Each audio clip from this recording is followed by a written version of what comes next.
Assalamualaikum warahmatullahi wabarakatuh. My name is Agam Nazrul Alfat.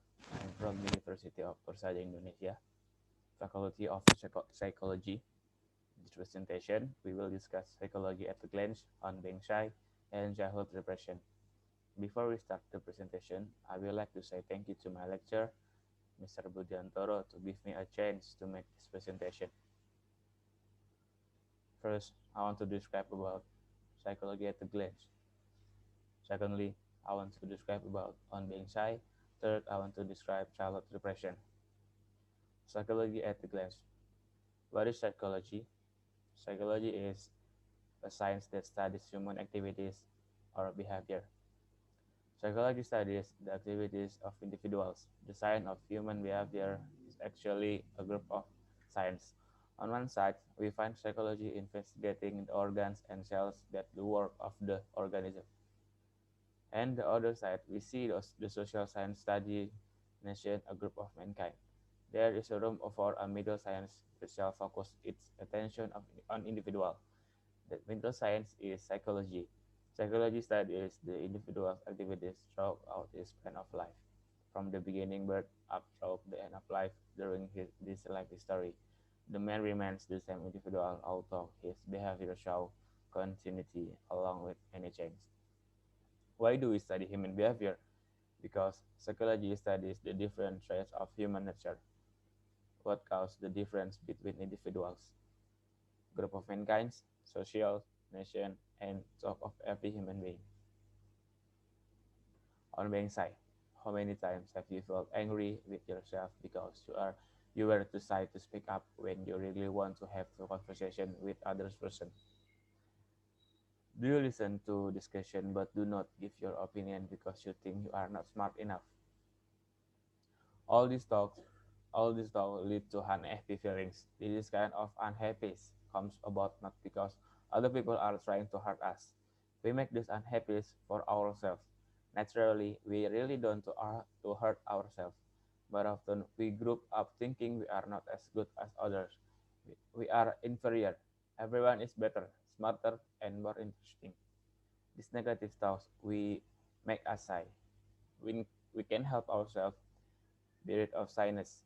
Nobody is perfect, and everybody has good qualities.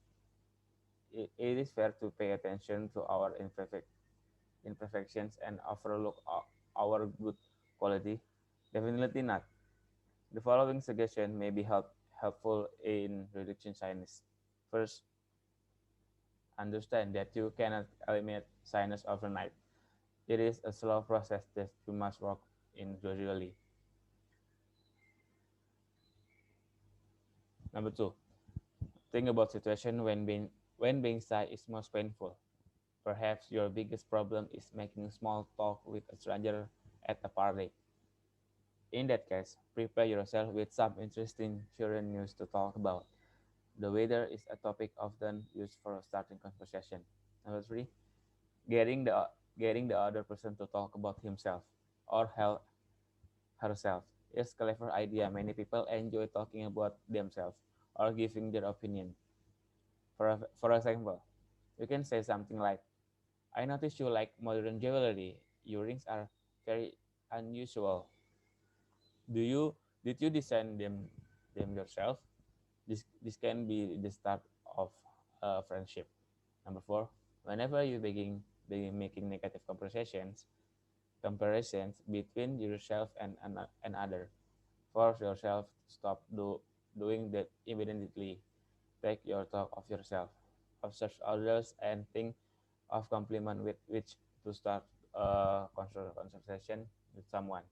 Number five, if you are shy at work where there are many coworkers, choose the least intimidating person to the perhaps we have coffee with or make casual small talk with. Number six, know that if in effort to social sometimes in unsuccessful, it happens to everyone now and then.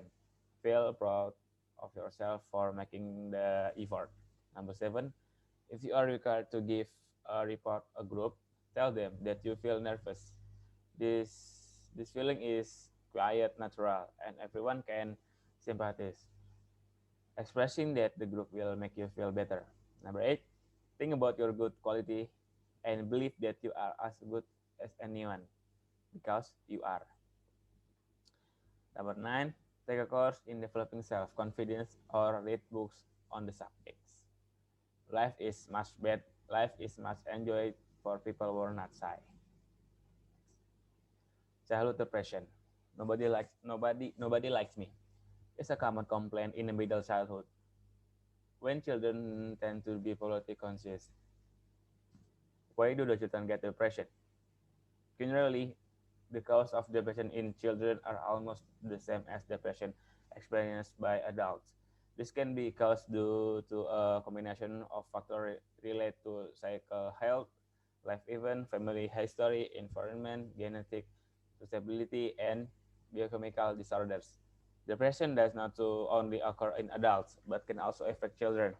Being separate from parents can make young children feel depressed, especially after entering school age. Social pressure and demands for academic grades can also trigger depression in children.